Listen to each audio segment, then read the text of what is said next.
আসসালামু আলাইকুম। এই পর্বে আমরা শিখব যে কীভাবে বর্গীয় জ, ড, ডয়বিন্দু র, হ্রস্ব দীর্ঘ আমরা কিভাবে লিখব। এই ধাপটা আমরা শিখবো ইনশাআল্লাহ। তো এটার মধ্যে ব থাকবে, ও থাকবে। হ্যাঁ, আমরা মনোযোগ দিয়ে দেখব। শুরুতে আমরা স্কেল দিয়ে দাগ দিয়ে নিব।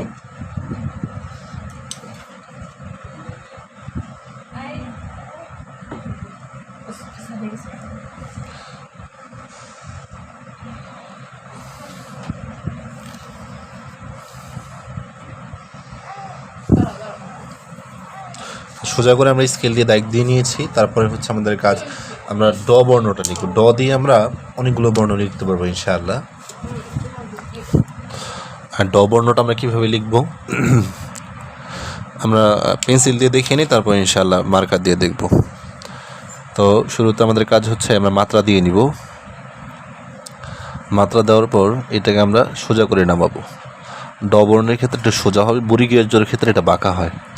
আমরা নামাবো কদ্দুর, এটা হচ্ছে আমরা একটা ঘরকে যদি দুই ভাগ করি, মাঝ বরাবর পর্যন্ত এই অংশটা নামবে। তারপর এটাকে আমরা বাঁকা করে দিব। এইভাবে বাঁকা করে দেওয়ার পর এটাকে আমরা এই যে আমরা আপনার হচ্ছে স্বর ও ত লিখেছি না, এই বরাবর আমরা এই যে পরিপূর্ণ এই বরাবর আমরা নামাবো না, কিছুটা আগে থেকে নামাবো। নামানোর পর এখান থেকে আমরা এটাকে এইভাবে উঠিয়ে দিব। এটা হচ্ছে হ্রস্ব দীর্ঘ। হ্রস্বও লিখতে পারবো, এরপর দীর্ঘও লিখতে পারবো, এরপর ড লিখতে পারবো, ডয়বিন্দু র লিখতে পারবো। তাহলে একটা বর্ণতে আমরা অনেকগুলো লিখতে পারবো। তাহলে এই বর্ণটা আমি আরেকবার দেখাচ্ছি আপনাদের যাতে সুবিধা হয় লিখতে। প্রথমত হচ্ছে আমরা এটাকে এইভাবে দিব, সোজা করে দিব মাঝ বরাবর পর্যন্ত।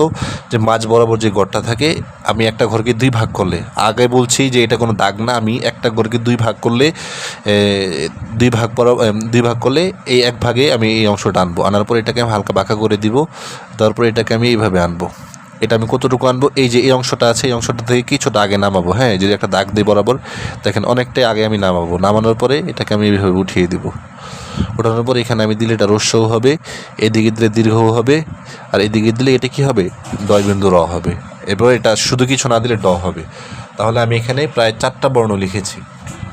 তারপর আমি যে বর্ণটা লিখব সেটা হচ্ছে বর্গীয় জ।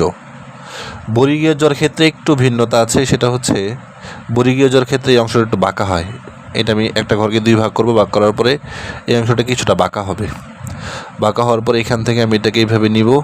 নেওয়ার পর এই যে গোলবৃত্ত বরাবর এটাকে কিছুটা আগে নামাবো। আমি যে একটা দাগ দিই, কিছুটা আগে নামিয়েছি। তারপর এটাকে আমি এইভাবে দিব। দেখছেন, দেওয়ার পরে বর্গীয় জটা আপনি এইভাবে লিখবেন। এটা স্টাইলিশ ফন্ট, এই জন্য এটা আমরা এইভাবে দিব। এখন আমরা অনেকেই লিখতে পারি কীভাবে, আমরা অনেকে এটা ভুল করব, যেটা আমরা এটাকে এই উপর থেকে দিয়ে যে এখানে অনেকটা গ্যাপ দিয়ে দিব। এই যে এখানে বেশি গ্যাপ দেওয়া যাবে না, এখানে বেশি গ্যাপ দেওয়া যাবে না। এটা আমরা অবশ্যই খেয়াল রাখবো। এদিকে বেশি গ্যাপ দেওয়া যাবে না, এই গ্যাপটা আমরা খেয়াল রাখবো। এখানে কতটুকু আমরা গ্যাপ দিয়েছি, গ্যাপটা অবশ্যই খেয়াল রাখবো। এই যে এইভাবে দিয়ে তারপর এটাকে আমরা এইভাবে দিব। এটা হচ্ছে আমাদের বর্গীয় জ। তাহলে এখানে আমরা 4টা-5টা বর্ণ শিখে ফেলেছি আলহামদুলিল্লাহ। এরপর আমরা যে বর্ণটি লিখব সেটি হচ্ছে ভ বর্ণ। বর মধ্যে যে ভ বর্ণটা আছে, এই বর্ণটা আমরা লিখব। ভ বর্ণের ক্ষেত্রে আগে আমরা এখানে গোল দিয়ে দিব। মাত্রা থেকে সামান্য কিছু, একদম কিঞ্চিত পরিমাণ নিচ থেকে আমরা একদম লাগিয়ে দিব না, কিছুটা নিচ থেকে আমরা এটাকে এইভাবে দিব। দেখছেন কীভাবে দিয়েছি। তো দেওয়ার পরে দেখেন এভাবে দিবেন। দেওয়ার পরে এখান থেকে আমরা এটাকে এইভাবে নামাবো। এই যে এই দাগ বরাবর থেকে কিছুটা আগে, দেখছেন।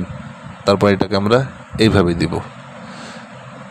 এটা এই বর ক্ষেত্রে একটু বড় হবে, বর ক্ষেত্রে একটু বড় দিবেন, তাহলে এটা সুন্দর দেখাবে। আমি আবার দেখাচ্ছি মুছে, তাহলে আপনাদের জন্য সুবিধা হবে।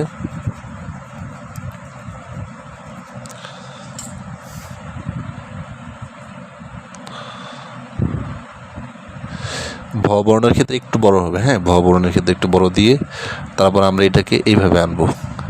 এই যে দাগ দিলে এখানে মোটামুটি অনেকটা ফাঁকা থাকবে। তারপর আমরা এটাকে এইভাবে উঠাবো।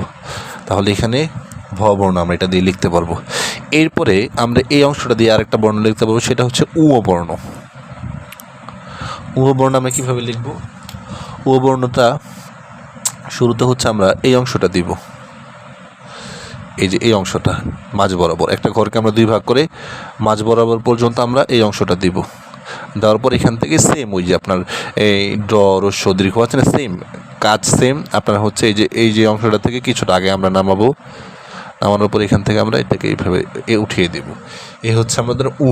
তাহলে দেখেন একটা বর্ণ দিয়ে আমি কতগুলো বর্ণ লিখেছি, এই জন্য অবশ্যই আমরা এই প্রথম ড বর্ণটি আমরা অবশ্যই মনোযোগ দিয়ে লিখবো, এরপরে ইনশাল্লাহ আমরা প্রত্যেকটা বর্ণ লিখতে পারবো সহজে।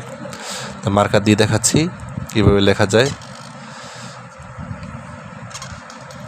এই দেখছেন কীভাবে লিখছি, রস্যৌ দীর্ঘৌ, এই যে দীর্ঘৌ ডয় বিন্দুর ঢ। আবার দেখাচ্ছি,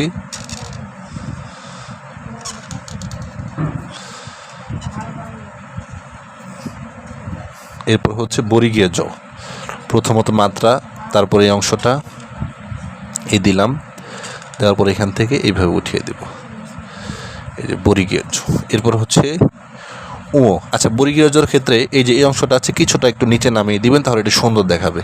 কিছুটা নিচে নামিয়ে দিবেন বর্ণ থেকে, বা আপনার ঘর যেটা থাকবে ঘর থেকে কিছুটা নিচে নামাবেন, তার সুন্দর দেখা যায়। আর ভর ক্ষেত্রে এটাকে কিছুটা একটু বড় দিবেন, বড়ও দিতে পারেন, খালিও রাখতে পারেন, সমস্যা নাই।